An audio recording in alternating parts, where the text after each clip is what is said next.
সবার মন রক্ষা করতে গিয়ে একদিনে আজ এত কিছু রান্না করে ফেললো। কারণ কি জানেন, একজনের এটা ইচ্ছা করছে তো আরেকজনের ওইটা, আর একজনের সব কিছু খেতে ইচ্ছে করছে।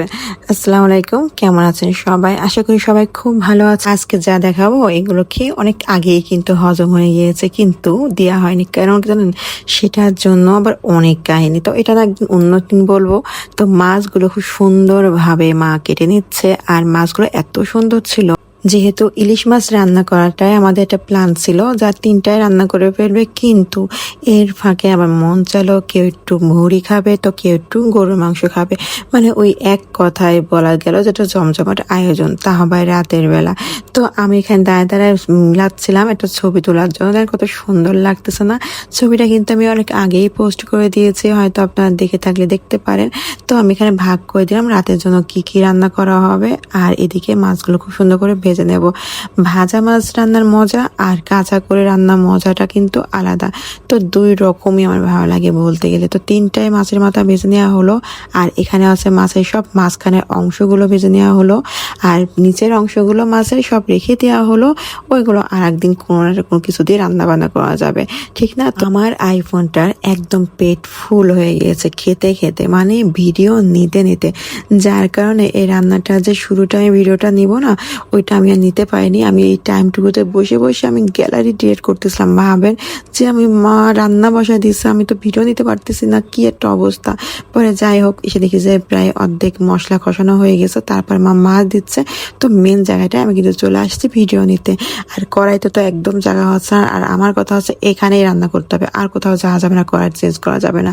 কারণ হচ্ছে ইলিশ মাছ বলে কথা ভাই, যদি ভেঙে যায় খেতে কি ভালো লাগবে বলেন? তো একদম ভালো লাগবে না। তো এই যে একটু সুন্দর করে ডেকোরেশন করে নিচ্ছি, আর দেখতে কিন্তু ভীষণ মজা, টেস্টি, মানে যা যা বলা যাবে সব কম হবে বলা। তো সুন্দর করে বেড়ে নিচ্ছে, আর এরপরে বাকি রান্নাগুলো করা হবে। যেহেতু ওই যে বললাম না, আগে তো ইলিশ মাছ রান্না করার কথা ছিল, কিন্তু পরে পরে পরে দুইটায় চলে আসছে। মানে অল্প একটু ভুড়িও হবে, তার সাথে একটু হবে গরুর মাংস। তো এখানে যেহেতু শুকনো মরিচ দিয়ে সবকিছু রান্না, তো বাটা মশলাটা আমি দিতে বলছিলাম একটু ঘ্রাণটা, টেস্টটা আলাদা হওয়ার জন্য।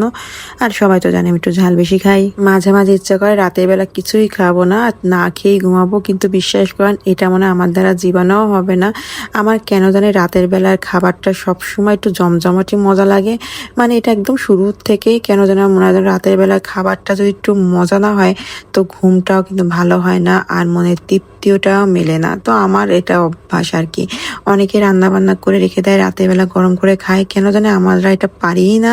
তো যাই হোক, এই যে হয়ে গেছে, আর এটা সিদ্ধ করার পরে যে হলুদ কালারটা বের হয়ে গেছে, বুড়ি ছিল এটা, হয়তো বুঝতেই পারছেন। আর এখনকার বুড়ি তো এমনই হয়, মানে সিদ্ধ করলেই হলুদ পানি হয়ে যায় লাল। তো যাই হোক, এই যে বুড়িটাও কিন্তু খুব অল্প সময় সবকিছু রান্না বান্না হয়ে গেছে। পাশে গরুর মাংসটাও প্রায় হয়ে গেছে, মানে দুইটাই একদম খুবই খুবই মজা। তার সাথে তো ইলিশ মাছ রান্নাটা আছেই।